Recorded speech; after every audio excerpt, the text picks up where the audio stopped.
Kalau ghanimah berarti dibagi, dan dibagi berarti tentara akan berubah menjadi profesinya berubah dari tentara jadi petani. Udah keamanannya terancam, panenannya juga terancam karena bukan petani.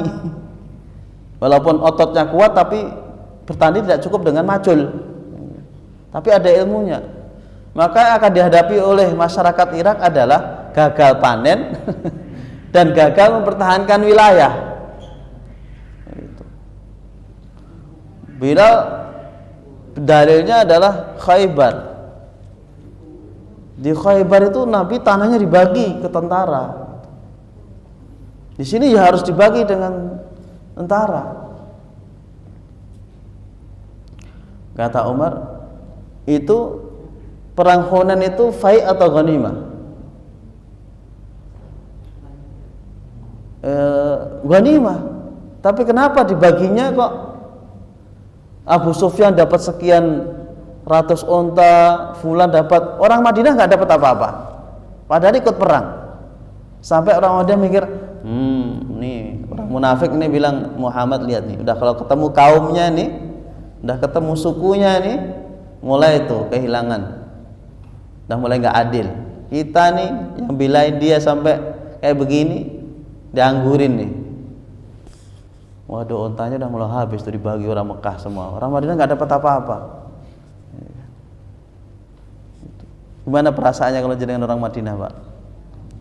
Dari Madinah perang ke Mekah, membuka kota Mekah, perang Hunain, dapat ghanimah, dapat harta rampasan perang, kemudian habis dibagi untuk orang Mekah. Gimana kalau nggak ingin memisahkan dari NKRI? Gitu ya. Diskusi itu kemudian melahirkan produk fikih baru di Irak itu, namanya kharaj. Namanya kharaj. Kharaj itu dikelola oleh negara, tetapi untuk kemaslahatan para tentara gitu.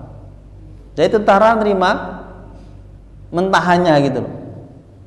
Enak kan? Nerima mentahan atau apa? Kan? Biasanya kita kalau rapat kan mentahannya aja lah. Jadi tentara nggak lagi macul, tetap dia menjaga wilayah Irak yang masih diinginkan oleh Romawi. Romawi nggak mau kalah begitu saja, dia ingin kembali ke Irak. Nah, akhirnya adalah dalam Umar itu penggajian tentara itu dari situ, dari pengelolaan kharaj.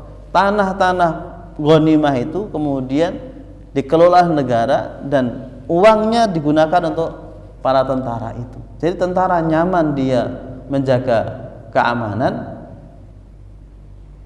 tanpa harus mengganggu keuangan mereka, mengalir. Nggak perlu mereka bercocok tanam. Yang bercocok tanam, yang nanam penduduk Irak, tetap penduduk Irak, tapi diambil kharajnya. Hasil pertaniannya dibagi, bukan dipajeki. Pajak ini kan ditanami, gak tanami di pajeki. Tanami omah ya dipajeki, sak omah-omah sisan. Jadi semua ini gak produktif kok diambil iki apa jane geragas. Kalau kharaj itu tanah produktif dia. Hasil tanamnya dibagi. Kalau kamu sekian ton dapat sekian, negara dapat sekian. Jadi tidak ada yang dirugikan, sama-sama dapat gitu. Sehingga orang Irak tidak berontak, nggak kehilangan lapangan kerjanya, tentaranya nyaman dengan gaji, musuh nggak berani masuk, amanlah Irak sampai sekarang menjadi negeri Muslim. Nah itu salah satu kekayaan intelektual kita. Lebih dari itu, bahwa kemudian perbedaan ulama itu kemudian melahirkan ilmu-ilmu yang lain. Mungkin yang mahasiswa belajar namanya ilmu usul fikih. Ilmu usul fikih secara teori itu memang lahirnya sebelum fikih mestinya. Tetapi sebagai ilmu, disiplin ilmu, dia datang setelah fikih. Setelah para ulama berbeda pendapat, para mustahid berbeda-beda, maka kemudian murid-muridnya memikirkan, ini mereka tentu punya metodologinya, gitu ya. Mesti ada rumusnya ini. Cuma kalau ditanya, Pak Imam, rumusnya apa ini? Aduh, saya tak pikir sih yo. Kayak kita ibu-ibu kalau suruh bikin makanan tertentu, kalau suruh menteorikan, itu mungkin butuh sehari 2 hari. Saya Pak tak pikir Pak yo. Teori ini.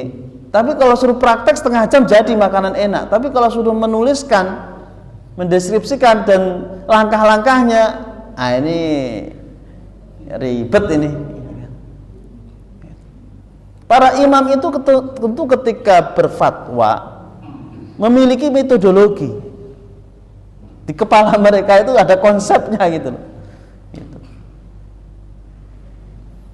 Nah, ketika Imam Syafi'i mampu menulis konsep fikihnya dalam kitab risalah itu, usul fikih, yang lain juga oh iya ya, kita juga harus bikin begitu. Maka mulailah penulisan usul fikih. Bagaimana metodologi Abu Hanifah, dirunut kembali, oh begini. Lahirlah ilmu usul, disiplin ilmu usul fikih. Itu yang paling penting dalam berfikih. Kemudian setelah itu terus berkembang fikih, terus, maka kemudian muncullah ilmu namanya qawaid fiqhiyah, prinsip-prinsip dalam berfikih yang lebih praktis. Jadi kita tidak perlu risau dengan perbedaan para fuqaha, karena itu adalah sebuah kekayaan intelektual. Maka ulama sekarang ada namanya istihad al-intiqai. Al-istihad al-intiqai. Apa intiqai itu? Tinggal milah dan milih saja. Gitu kan. Jadi Bahsul Masail itu buku semua diturunkan, dipilah dan dipilih. Enggak mikir sendiri. Tinggal milih saja. Buka sana, wah kayaknya lebih cocok dengan Indonesia ini, cocok ini. Wah ini kayaknya lebih menguntungkan nih. Kayaknya lebih tinggal pilih doang, namanya intiqai. Gak perlu ini dalilnya apa, ini apa istidlalnya bagaimana, enggak, tinggal milih intiqai. Madhab sana, buku sana, kitab sana sudah dikumpulkan, jadilah satu kesimpulan. Oh ini kita ambil ini aja, ini lebih pas untuk Indonesia di masa sekarang. Namanya juga fatwa. Karena dituntut lebih itu umat Islam hari ini belum mampu. Karena tidak ada namanya mustahid mutlak, itu nggak ada. Yang ada istihad jama'i. Nggak ada satupun ini, cuma ini aib sebetulnya ya. Umat segini banyak, mereka mengakui bahwa mereka tidak punya satupun mujtahid. Yang orang walim yang memiliki otoritas bisa mengambil hukum langsung dari Quran dan hadis. Gak ada satupun yang sampai derajat itu. Mungkin karena mustahid gak ada gajinya ya, mungkin kalau digaji sebulan 50 juta kayak komisaris itu, saya kira lahir itu mustahid itu. Mendingan jadi komisaris saja.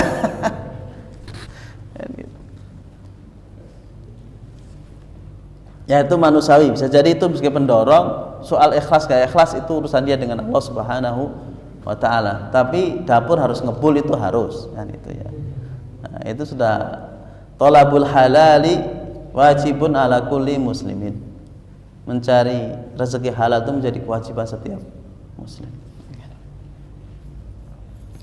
Jadi tidak perlu kita raf'ul khilafi ghair mungkin. Maka tidak perlu perbedaan itu kita ingkari, bahkan kita hapus. Ayo kita seragamin aja biar sama gitu umat Islam itu. Dari mulai takbiratul ihram harus ukurannya sama. Allahu Akbar. Jangan ada yang Allahu Akbar begini. Pokoknya semuanya begini, semuanya pas segini pokoknya. Kuping sini, kalau perlu sentuhkan sini. Pas. Di sini tidak menerima salat yang tidak kunut misalkan. Wah ini menyelesaikan masalah dengan melahirkan masalah baru.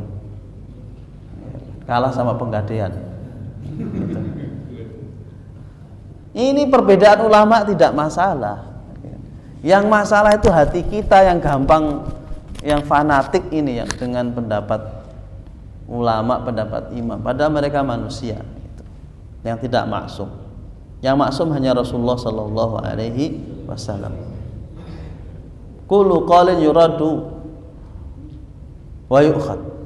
Fatwa siapapun, ulama pun itu bisa diterima, bisa ditolak. Illa sahibu hadal maqam, kecuali Rasulullah Sallallahu Alaihi Wasallam. Kalau namanya imam apapun tetap bisa diambil, bisa tidak, karena mereka tidak maksum. Justru perbedaan mereka itu harus diinventaris, karena itu kekayaan. Seperti orang, jangankan kok disertasi, skripsi itu loh harus disetorkan kembali, dikumpulkan, dicetak berapa kali, 4, satu buat perpustakaan, satu buat ini, satu buat ini, ditumpuk itu. Padahal sing maca sapa ya mbuh. Namanya juga skripsi. Apalagi magister, harus di ini PDF kan sebagainya, harus kemudian dipublikasikan, seterusnya. Disertasi juga begitu, apalagi penelitian yang biayanya besar itu, diinventaris itu. Ini ulama kita ini sudah ikhlas, ilmunya sudah langka, harus justru diinventaris, bukan kemudian dicoba dihilangkan, apalagi dibunuh karakternya. Diinventaris. Tidak perlu ada pikiran menyeragamkan umat Islam. Walaupun ada orang-orang sekarang ingin menyeragamkan itu. Seragamkan. Wah, kalau bacaannya kabiro, oh berarti ente nggak bisa masuk kampus ini sampean. Kampus ini hanya untuk orang yang Allahumma ba'id baini wa baina khataaya. Ini aduh ya Allah. Kita ingin yang Nahdiyah juga berbeda-beda dalam beberapa hal, nggak mesti seragam.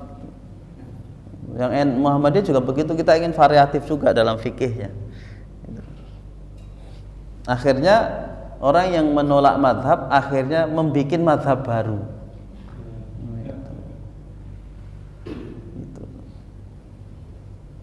Jadi Anda nih ngasih solusi atau nambah masalah? Udah madhab arba'ah aja udah susah ngaturnya, sekarang tuh jadi madhab yang kelima lagi. Yang 5 nggak terima, akhirnya jadi madhab yang ke-6. Ya nggak masalah gitu. Yang penting jangan kemudian merasa itu adalah yang paling benar.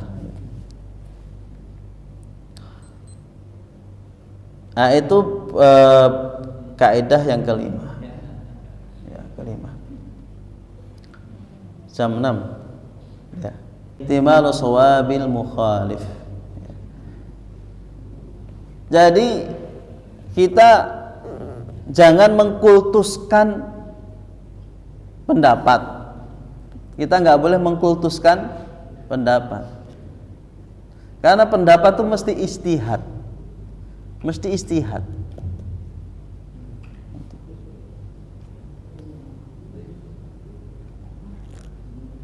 Nah, kalau ijtihad itu dua kemungkinan, bisa salah, bisa benar.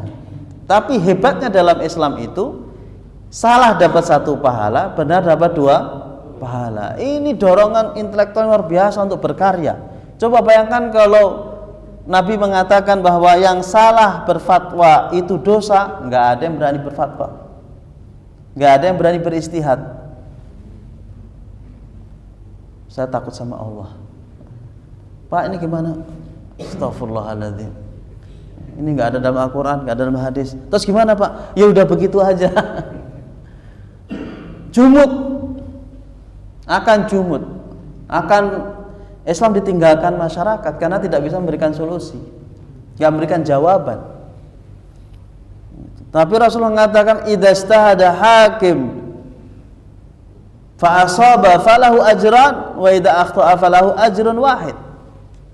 Sehingga kaum intelektual muslim berani berkarya, berani berpendapat karena jaminannya adalah ketika prosesnya benar kemudian salah dapat pahala satu.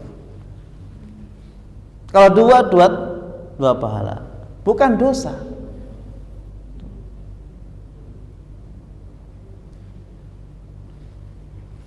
Nah, kalau sudah begitu namanya ijtihad, bisa benar bisa salah.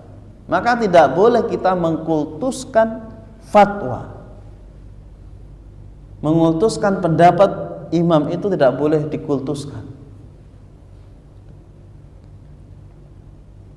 Maka kalau kita itu sudah nyaman dengan imam tertentu atau syekh tertentu atau madhab tertentu, bukan berarti bahwa madhab kita itu 100% benar. Bisa jadi pendapat imam lain bisa jadi benar, bisa jadi benar. Maka dengan prinsip seperti itu tidak ada lagi pengkultusan madhab, tidak ada pengkultusan madhab.